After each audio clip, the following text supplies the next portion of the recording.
Hello, everyone. Thanks so much for logging on to CBSDenver.com. I am Michael Spencer here at the NFL Combine in Indianapolis, where on Wednesday, both Vic Fangio and John Elway met with the media. Vic Fangio didn't have much to say. We did learn a lot from John Elway, however. Of course, the big news is obviously the impending trade between the Broncos and the Ravens, that involving Joe Flacco for a fourth-round pick. The interesting deal behind that, though, is that the Broncos can't actually talk about that deal because it is not official just yet.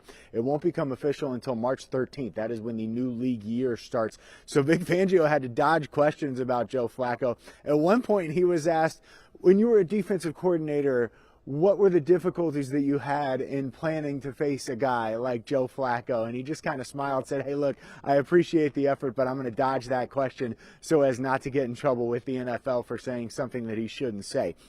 John Elway wasn't even asked about Joe Flacco, did, however, talk about Case Keenum. And Elway was adamant that he wants Case Keenum back in a Broncos uniform if it is at the right price. Keenum's contract next year has him at a base salary of $18 million. The Broncos don't want to pay that to a backup quarterback.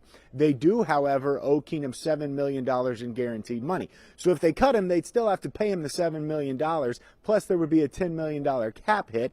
And Elway basically said today, if that's the case, we might as well just keep him on the roster. There is the possibility that they could look to trade for him as well. That obviously has not come to terms yet with any team in the league, but look for that to be a potential as we head into the 2019 season. As for what else will happen for the 2019 season, Elway saying today he will pick up the options on both Derek Wolfe and Emmanuel Sanders' contracts, so those two guys will be back in orange and blue next year. So there's your bottom line. Case Keenum, still up in the air what's going to happen with his future. We do know that the Broncos plan on bringing back both Derek Wolfe and Emmanuel Sanders. They were lukewarm on the prospect of bringing back Matt Paradis. We'll wait to see what happens with that. Matt, a free agent, expect him to test the waters and maybe get a big deal elsewhere depending upon his health. Elway saying that obviously is a concern for the Broncos when they look at re-signing the guy who has been the Iron Man of that offense. That was at least the case